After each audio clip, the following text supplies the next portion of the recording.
কেউ অ্যাম্বুলেন্সে, কেউ বাবার স্ট্রেচারে করে যে যেভাবে পারছেন রোগী নিয়ে পালাচ্ছেন হাসপাতাল থেকে। গাজার উত্তরাঞ্চলীয় কামাল আদওয়ান হাসপাতালে ইসরায়েলি বাহিনীর ব্যাপক গোলাবর্ষণ ও বিমান হামলার পরের দৃশ্য এটি। হাসপাতালের ভেতরে স্বাস্থ্যকর্মী ছাড়াও এখনও আটকে আছেন বহু মানুষ। হাসপাতালের জরুরি বিভাগে ধ্বংসযজ্ঞ চালানো হচ্ছে।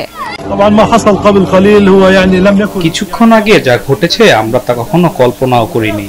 জরুরি বিভাগ লক্ষ্য করে কয়েকটি ক্ষেপণাস্ত্র নিক্ষেপ করা হয়। প্রাণে বাঁচতে হাসপাতাল ছেড়ে পালিয়েছি আমরা। জানি না আমাদের ভাগ্যে কি আছে।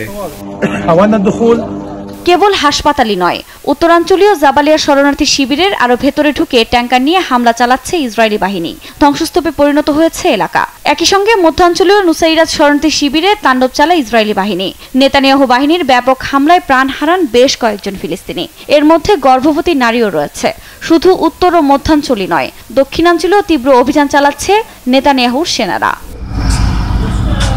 এ অবস্থায় দুর্ভিক্ষের দ্বারপ্রান্তে দাঁড়িয়ে থাকা গাজায় যুক্তরাষ্ট্রের 569 টন ত্রাণ পৌঁছেছে বলে জানিয়েছে পেন্টাগন। মঙ্গলবার সমুদ্রপথে গাজা উপকূল দিয়ে উপত্যকাটিতে প্রবেশ করে ত্রাণের এ বহর। তবে দক্ষিণাঞ্চলের খাদ্য বিতরণ কর্মসূচি বন্ধ রেখেছে জাতিসংঘের ত্রাণ ও শরণার্থী সংস্থা UNRWA। অঞ্চলটিতে ইসরায়েলি লাগাতার হামলায় নিজ কর্মীদের নিরাপত্তার স্বার্থে এই সিদ্ধান্ত নেওয়া হয়েছে বলেও জানানো হয়। অন্যদিকে গাজার রাফা ও কেরেম শালম ক্রসিংয়ে ইসরায়েলি বাধায় 10 দিনে কোনো চিকিৎসা সরঞ্জাম পৌঁছায়নি বলে জানায় জাতিসংঘ। এর মধ্যে নিজের বিরুদ্ধে আইসিসির গ্রেফতারি পরোয়ানা জারির আবেদনে আবারও ক্ষুব্ধ প্রতিক্রিয়া জানিয়েছে ইসরায়েলি প্রধানমন্ত্রী বিনিয়ামিন নেতানিয়াহু।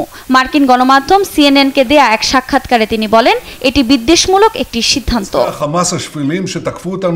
আইসিসির সিদ্ধান্তে তীব্র সমালোচনা করেছেন মার্কিন পররাষ্ট্রমন্ত্রী অ্যান্টনি ব্লিংকেনও।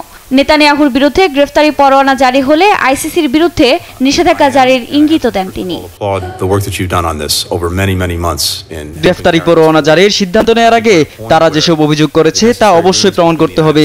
একই সঙ্গে ইসরায়েলের নিরাপত্তাও নিশ্চিত করতে হবে তাদের। তা না হলে একতরফা এই সিদ্ধান্তের বিরুদ্ধে যথাযথ পদক্ষেপ নেওয়ার কথা বিবেচনা করব আমরা। কেবল ব্লিংকেনই নয়, ইসরায়েলের পক্ষে সাফাই গিয়েছেন ব্রিটিশ পররাষ্ট্রমন্ত্রী ডেভিড ক্যামেরন। আইসিসির প্রধান প্রসিকিউটরের এমন অনুরোধকে ভুল সিদ্ধান্ত বলে মন্তব্য করেন তিনি। এদিকে চলমান উত্তেজনার মধ্যে ফিলিস্তিনকে রাষ্ট্র হিসেবে স্বীকৃতি দিতে যাচ্ছে ইউরোপের 3 দেশ স্পেন, নরওয়ে ও আয়ারল্যান্ড।